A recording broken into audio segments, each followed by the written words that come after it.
നല്ല കുറച്ച് പൊട്ടേറ്റോ ഉണ്ടെങ്കിലേ കുട്ടികളെ കയ്യിലാക്കാൻ പറ്റിയ ഒരു അടിപൊളി ഐറ്റം ആയിട്ടാണ് ഞാൻ ഇന്ന് വന്നിട്ടുള്ളത് കേട്ടോ.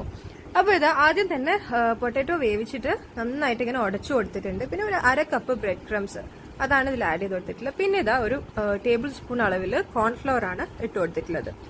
അതിനുശേഷം മുളക് പൊടി ആവശ്യമുണ്ടെങ്കിൽ കുറച്ച് ഞാൻ ഒരു ടേസ്റ്റ് മാറ്റാൻ വേണ്ടിയിട്ട് ഇട്ടതാണ്. പിന്നെ അത് ഉപ്പ് കൂടി ഇട്ടതിന് ശേഷം നന്നായിട്ടൊന്ന് മിക്സ് ചെയ്തു. ഐറ്റം എന്താണെന്ന് നിങ്ങൾക്ക് ഇപ്പൊ തന്നെ മനസ്സിലായിട്ടുണ്ടാവുമല്ലോ. പൊട്ടാറ്റോ സ്മൈലിയാണ് ഞാൻ ഉദ്ദേശിച്ചത്. പക്ഷെ ഈ ഇൻഗ്രീഡിയൻസിൽ എന്താണോ കൂടിപ്പോയതെന്ന് അറിയില്ല. ഈ റെസിപ്പി അത്യാവശ്യം ഒന്ന് ഫ്ലോപ്പ് ആയിട്ടുണ്ട്. അതായത് പെട്ടെന്ന് അതിങ്ങനെ എടുക്കാൻ പറ്റാത്ത രീതിയിലാണ് ആയത്. പക്ഷെ ടേസ്റ്റ് ഒക്കെ അപ്പാരായിരുന്നു കേട്ടോ. പിന്നെ അതാ അതിന് കണ്ണും ചിരിയൊക്കെ വരച്ചു കൊടുക്കുന്നുണ്ട്. അതിനുശേഷം അതാ നല്ല ചൂടായിട്ടുള്ള എണ്ണയിലേക്ക് അത് ഇട്ടിട്ട് നല്ല ഡീപ്പ് ഫ്രൈ ആക്കി എടുക്കുകയാണ്. പക്ഷെ ആ ടെക്സ്ചർ അങ്ങോട്ട് കറക്റ്റ് ആയിട്ട് കിട്ടാത്തത് കൊണ്ട് ഞാൻ പിന്നെ അതിന്റെ ഷേപ്പ് മാറ്റി എടുക്കുകയാണ് ചെയ്തിട്ടുള്ളത്.